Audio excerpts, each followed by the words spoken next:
Remue ménage. Remue ménage.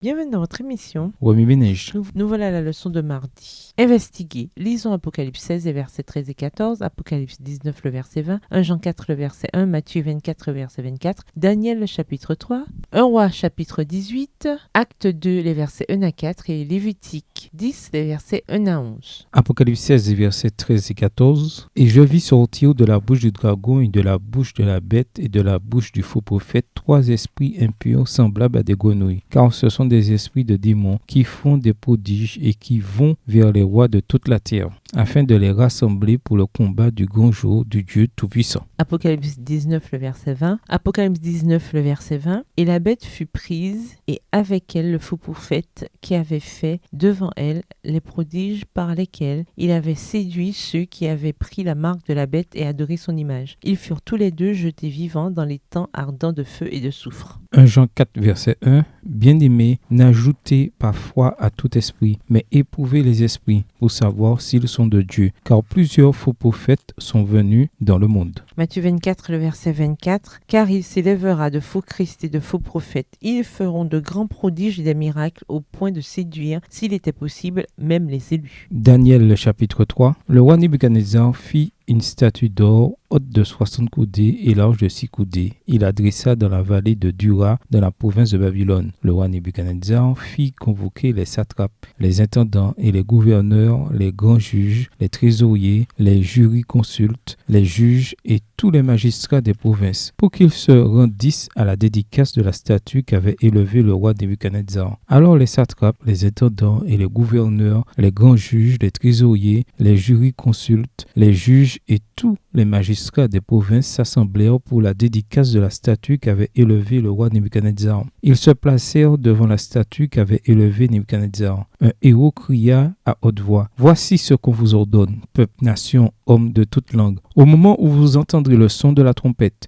du chalumeau, de la guitare, de la sambuc, du psalterion, de la cornemuse et de toutes sortes d'instruments de musique, vous vous prosternerez et vous adorerez la statue d'or qu'a élevée le roi Nebuchadnezzar. » Verset 6. Quiconque ne se prosternera pas et n'adorera pas sera jeté à l'instant même au milieu d'une fournaise ardente. C'est pourquoi, au moment où tous les peuples entendirent le son de la trompette, du chalumeau, de la guitare, de la sambuc, du psalterion et de toutes sortes d'instruments de musique, tous les peuples, les nations, les hommes de toute langue se prosternèrent et adorèrent la statue d'or qu'avait élevée le roi Nebuchadnezzar. À cette occasion, et dans le même temps, quelques Chaldéens s'approchèrent et accusèrent les Juifs. Ils prirent la parole et dirent au roi Nebuchadnezzar: « Ô roi, vis éternellement, tu as donné un ordre d'après lequel tous ceux qui entendraient le son de la trompette, du chalumeau, de la guitare, de la sambuc, du psalterion, de la cornemuse et de toutes sortes d'instruments devraient se prosterner et adorer la statue d'or. » Verset 11. Et d'après lequel quiconque ne se prosternerait pas et n'adorerait pas serait jeté au milieu d'une fournaise ardente. Or, il y a des Juifs à qui tu as remis l'intendance de la province de Babylone, Shadrach, Meshach et Abednego, hommes qui ne tiennent aucun compte de toi, ô roi. Ils ne servent pas tes dieux et ils n'adorent point la statue d'or que tu as élevée. Alors Nebuchadnezzar, irrité et furieux, donna l'ordre qu'on amena Shadrach, Meshach et Abednego, et ces hommes furent amenés devant le roi. Nebuchadnezzar prit la parole et leur dit: « Est-ce de propos délibérés, Shadrach, Meshach et Abednego, que vous ne servez pas mes dieux et que vous n'adorez pas la statue d'or que j'ai élevée? Maintenant, tenez-vous prêts, et au moment où vous entendrez le son de la trompette, du chalumeau, de la guitare, de la sambuc, du psalterion, de la cornemuse et de toutes sortes d'instruments, vous vous prosternerez et vous adorerez la statue que j'ai faite. Si vous ne l'adorez pas, vous serez jeté à l'instant même au milieu d'une fournaise ardente. Et quel est le Dieu qui vous délivrera de ma main? »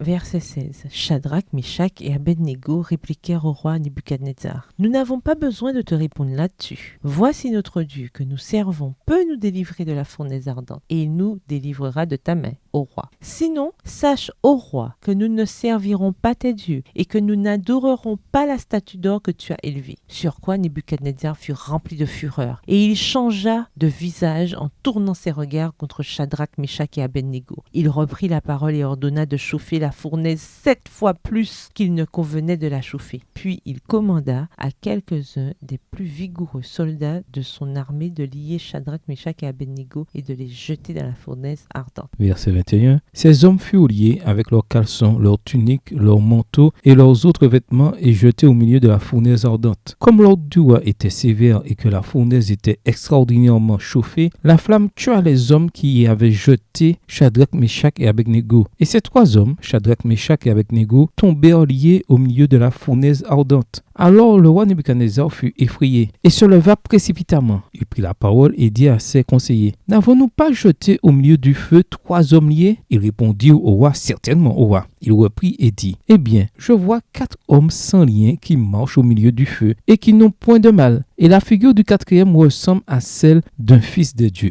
Verset 26. Ensuite, Nebuchadnezzar s'approcha de l'entrée de la fournaise ardente et prenant la parole, il dit: « Shadrach, Meshach et Abednego, serviteurs du Dieu suprême, sortez et venez. » Et Shadrach, Meshach et Abednego sortirent du milieu du feu. Les satrapes, les intendants, les gouverneurs et les conseillers du roi s'assemblèrent. Ils virent que le feu n'avait eu aucun pouvoir sur le corps de ces hommes, que les cheveux de leur tête n'avaient pas été brûlés, que leurs caleçons n'étaient point endommagés et que l'odeur du feu ne les avait pas atteints. Nebuchadnezzar prit la parole et dit: « Béni soit le Dieu de Shadrach, de Meshach et d'Abednego, lequel a envoyé son ange et délivré ses serviteurs qui ont eu confiance en lui et qui ont violé l'ordre du roi et livré leur corps plutôt que de servir et d'adorer aucun autre Dieu que leur Dieu. Voici maintenant l'ordre que je donne. Tout homme, à quel peuple, nation ou langue qu'il appartienne, qui parlera mal du Dieu de Shadrach, de Meshach et d'Abednego sera mis en pièces et sa maison sera réduite en un tas d'immondices, parce qu'il n'y a aucun autre Dieu qui puisse délivrer comme lui. » Après cela, le roi fit prospérer Shadrach, Meshach et Abednego dans la province de Babylone.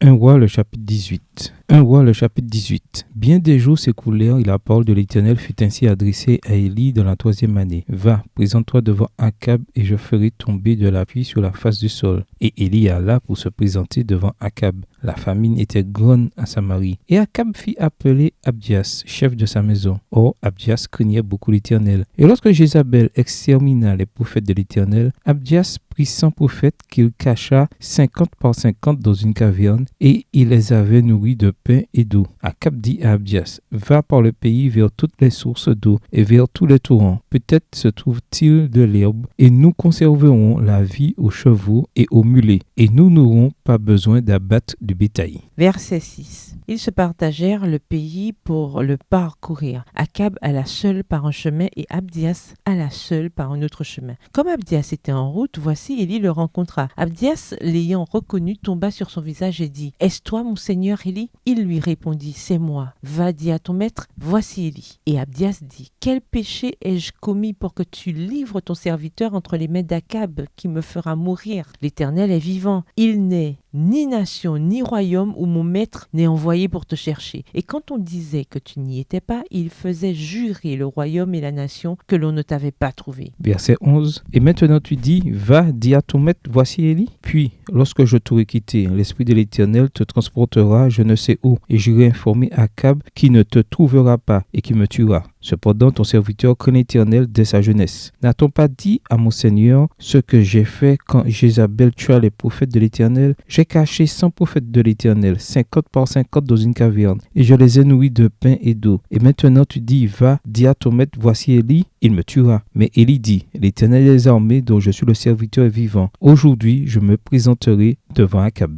Verset 16. Abdias étant allé à la rencontre d'Akab l'informa de la chose, et Akab se rendit au-devant d'Élie. À peine Akab aperçut-il Élie qu'il lui dit: Est-ce toi qui jettes le trouble en Israël? Élie répondit: Je ne trouble point Israël, c'est toi au contraire, et la maison de ton père, puisque vous avez abandonné les commandements de l'Éternel et que tu es allé après les Baals. Fais maintenant rassembler tout Israël auprès de moi, à la montagne du Carmel, et aussi les 450 prophètes prophètes de Baal et les 400 prophètes d'Astarté qui mangent à la table de Jézabel. Akab envoya des messagers vers tous les enfants d'Israël et il rassembla les prophètes à la montagne du Carmel. Verset 21. Alors Élie s'approcha de tout le peuple et dit, « Jusqu'à quand clocherez-vous des deux côtés? Si l'Éternel est Dieu, allez après lui. Si c'est Baal, allez après lui. » Le peuple ne lui répondit rien. Et Élie dit au peuple, « Je suis resté seul des prophètes de l'Éternel, et il y a 450 prophètes de Baal. Que l'on nous donne 2 taureaux, qu'ils choisissent pour eux l'un des taureaux, qu'ils le coupent en morceaux et qu'ils le placent sous le bois, sans y mettre le feu. Et moi, je préparerai l'autre taureau, et je le placerai sous le bois sans y mettre le feu. Puis invoquez le nom de votre Dieu, et moi j'invoquerai le nom de l'Éternel. Le Dieu qui répondra par le feu, c'est celui-là qui sera Dieu. » Et tout le peuple répondit en disant, « C'est bien. » Élie dit aux prophètes de Baal, « Choisissez pour vous l'un des taureaux, préparez-le les premiers, car vous êtes les plus nombreux, et invoquez le nom de votre Dieu, mais ne mettez pas le feu. »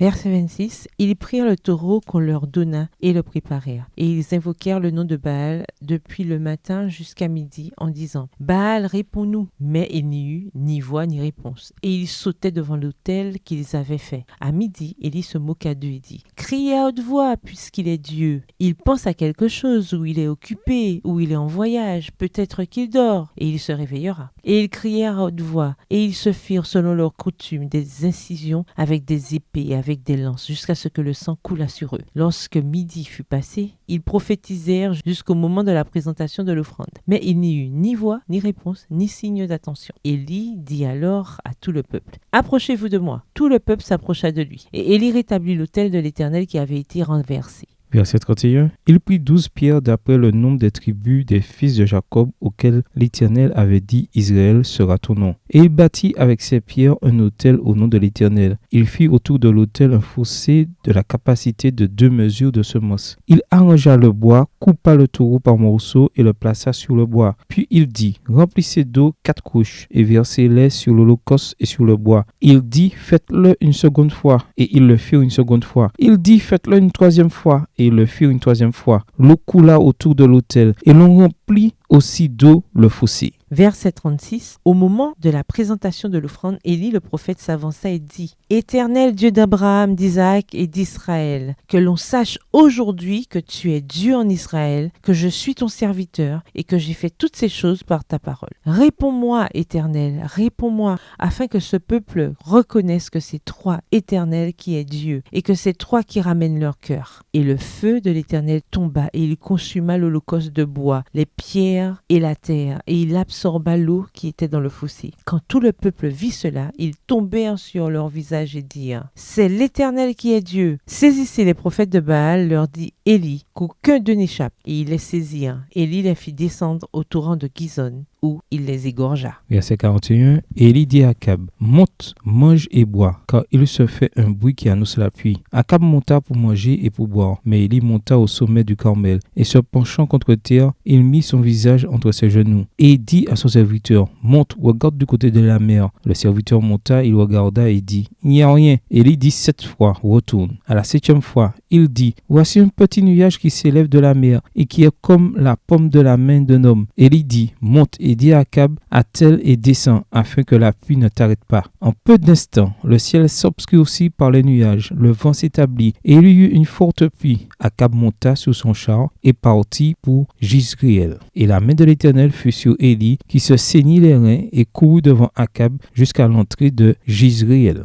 Acte 2, les versets 1 à 4. Le jour de la Pentecôte, ils étaient tous ensemble dans le même lieu. Tout à coup, il vint du ciel un bruit comme celui d'un vent impétueux, et il remplit toute la maison où ils étaient assis. Des langues semblables à des langues de feu leur apparurent, séparées les unes des autres, et se posèrent sur chacun d'eux. Et ils furent tous remplis du Saint-Esprit, et se mirent à parler en d'autres langues, selon que l'Esprit leur donnait de s'exprimer. Lévitique 10, versets 1 à 11. Les fils d'Aaron, Nadab et Abihu, prirent chacun un brasier et mirent du feu et posèrent du parfum dessus. Ils apportèrent devant l'Éternel du feu étranger, ce qu'il ne leur avait point ordonné. Alors le feu sortit de devant l'Éternel et les consuma. Ils moururent devant l'Éternel. Moïse dit à Aaron, c'est ce que l'Éternel a déclaré, lorsqu'il a dit, je serai sanctifié par ceux qui s'approchent de moi, et je serai glorifié en présence de tout le peuple. Aaron garda le silence. Et Moïse appela Michaël et Elsaphan, fils d'Uziel, oncle d'Aaron, et il leur dit, approchez-vous, emportez vos frères loin du sanctuaire hors du camp. Ils s'approchèrent et ils les emportèrent dans leur tunique hors du camp, comme Moïse l'avait dit. Verset 6. Moïse dit à Aaron, à Éléazar et à Ithamar, fils d'Aaron, vous ne découvrirez point vos têtes et vous ne déchirerez point vos vêtements, de peur que vous ne mouriez et que l'Éternel ne s'irrite contre toute l'assemblée. Laissez vos frères, toute la maison d'Israël, pleurer sur l'embrasement que l'Éternel a allumé. Vous ne sortirez point de l'entrée de la tente d'assignation, de peur que vous ne mouriez,